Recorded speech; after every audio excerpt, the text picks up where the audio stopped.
Hey, how's it going? Let's go racing. I am Zach. We are talking about Phoenix, the winter race.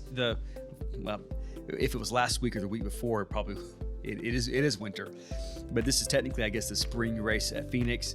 Phoenix is boring. It's always boring. Boring. Doesn't matter what car it is, year it is, driver. None of that stuff matters. It's sort of just going to be Phoenix. I've never been to the facility. Apparently, they do a really good job at the facility, making it a fun time for families. Unfortunately, if you're not there having fun and you're really hearing the noises, the smells, the experiences there, watching on TV can be a little bit of a drag. And really, this race was boring. I mean, obviously, you have the news at the beginning of the race where Hendrick's louvers are taken, and now we know that they've been. I'll maybe do a special podcast on this, but they were penalized pretty crazily, in my opinion, and so that sort of started off this race this weekend. But the race itself was boring until really the very end. We had some stuff start happening that made it interesting. Larson and Brian were obviously spectacular in this race, and they were up front all day long until the very end. But then we had some things happen, and it sort of shifts them right back up into the mix again. But Harvick was Harvick's so impressive on this track. Obviously the Hendrick cars are fast, but Harvick has just a special relationship with this track. And it was interesting listening to Hamlin talk about the Harvick line in this track and hooking his tire onto the paint on the turn to hook the car around and be able to get into the throttle sooner to make really good runs. And Harvick apparently just has a knack for doing that perfectly on this track. But obviously, the thing that changed the complexity of this race, we had some pit stops, where the race was won and lost were pit stops ultimately. But Harrison Burton has this dramatic spin into the track. He gets debris all over the place. They did throw that caution before the debris happened, but he's spinning into the track, so that's sort of dangerous. I understand that one. I think that's even more clear than last week's last lap caution, but that cost Harvick the race. They come into pit road, and you have a choice to make: 4 tires or 2. Harvick chooses 4.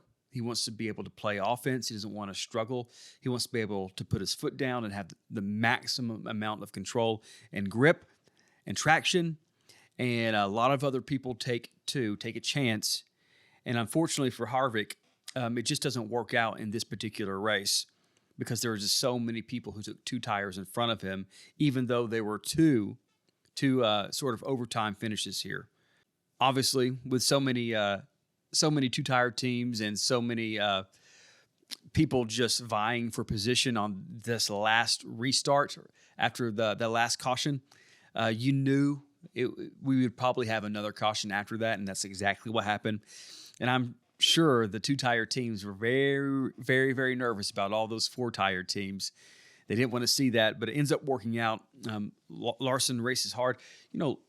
Larson, clearly great driver, great talent. He is admittedly my favorite driver to watch, but it does seem like sometimes in some of these moments he does some interesting things. It's almost like he can't close the deal sometimes. Now, it wasn't necessarily his fault. 24 did a fantastic job.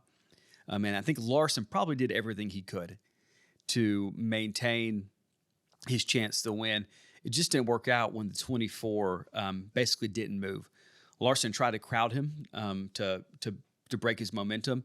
And to the 24's credit, he just held on, kept his line, and sort of messed up the momentum of Larson. And obviously, I think he finished his 4th, I believe. But awesome job by the 24. Still another great week by Hendrick. All four drivers of Hendrick, including Barry, the backup driver, because Elliott is out, finished in the top 10. And again, obviously this comes after we have the news of them being suspended for those parts. I'm curious to see what will happen with that situation. I sort of think that the massive penalty NASCAR gave them will not stand. I'm not saying it's going to go away fully, but just given what little information we've been given, it doesn't seem like that was a fair way to handle and deal with Hendrick and the colleague racing car. So, but that was Phoenix. You know, if you're a NASCAR fan, if you actually care, you're going to watch it. You're going to find moments to enjoy. But say my wife was watching that race and trying to pay attention, that was not a good showing. But you can't control everything, and not every race is going to be spectacular. It had some good moments, but yeah, I don't like Phoenix. I hate it. I hate that it's the last race of the year, and you know, I can't believe I forgot to talk about this, but this was the first race with the sort of short track road course package. I'm curious to see what it's like at our first real short track, which I believe, I believe it's Richmond is our first real short track. And then our first road course is COTA in a couple of weeks, Atlanta this week. But anyways, I don't know what it did. It didn't really change this race. And a couple of drivers even said, you know, they didn't really think it was going to do too much for this race. But that was Phoenix 2023 spring race. Thanks for watching and listening. See you next time.